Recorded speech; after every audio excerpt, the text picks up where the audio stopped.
রানাঘাট দক্ষিণ বিধানসভা কেন্দ্রে আগামী 10ই জুলাই উপনির্বাচন, আর সেই নির্বাচনকে সামনে রেখে এবার বিজেপির প্রার্থী মনোজ কুমার বিশ্বাসের সমর্থনে ভোট প্রচারে এসে পদযাত্রা করলেন রাজ্যের বিরোধী দলনেতা শুভেন্দু অধিকারী।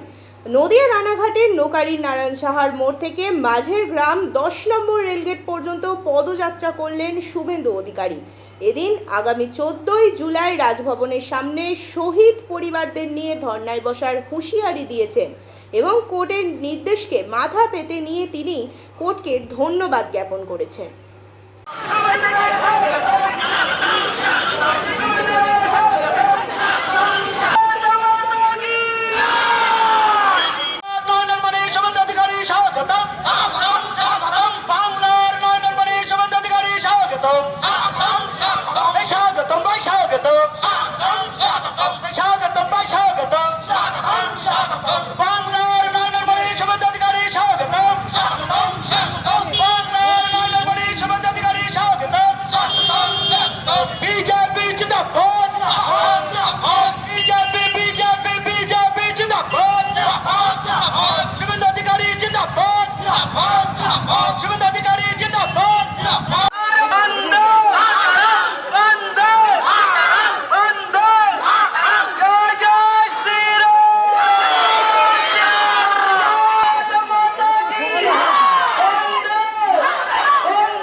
সেখানে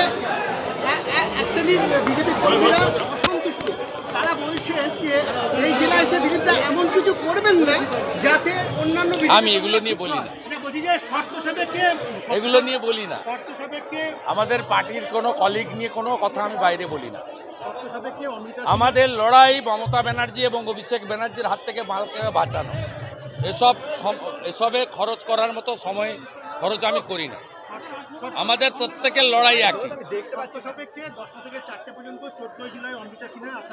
আমি কৃতজ্ঞ।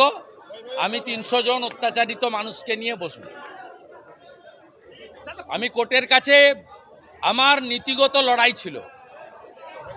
ভাইপো রাজভবনের গেটে বসলে 144 থাকে না। 5 দিন ধরে নাটক ড্রামা করেছেন।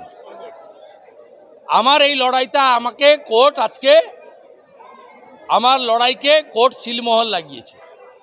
আমি এটাই চেয়েছিলাম। 1 মিনিট বসতে দিলেও সেটাই হতো জয়। 4 ঘন্টা বসতে দিয়েছেন। আমি 300 জন অত্যাচারিত এবং 200-র বেশি শহীদ পরিবার তাদের প্রতিনিধিদের নিয়ে আমি 14ই জুলাই বসব। বাহুবলী কালচার কি তৃণমূলের আমলে আমদানি? বাহুবলী কালচার, এটা বাহুবলী কালচার কি তৃণমূলের আমলে? সিপিএম এর সময় ছিল একটা ছোট চারা গাছ ছিল বা ইউক্যালিপটাস গাছ ছিল। তৃণমূল সেটাকে বটবৃক্ষ করেছে। এখন এটা বাড়ছে। সিপিএম এর সময়ও ছিল। বর্ধমানের আইনুল, শাসনের মজিদ মাস্টার, গড়বেতার সুশান্ত ঘোষ, হলদিয়ার লক্ষণ শেঠ। হ্যাঁ, প্রথম থেকে প্রচারে ছিল। পার্লামেন্টে আছেন, আজকে সন্ধ্যায় পৌঁছাবেন, কাল থেকে দেখতে পাবেন। আপনি কোত্থেকে কি কোন চশমা দিয়ে দেখছেন?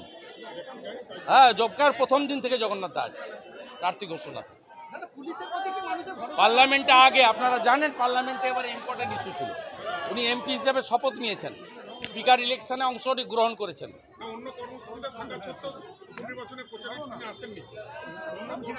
শুরু উনি করে দিয়ে গেছেন, প্রচার শেষ উনি করবেন।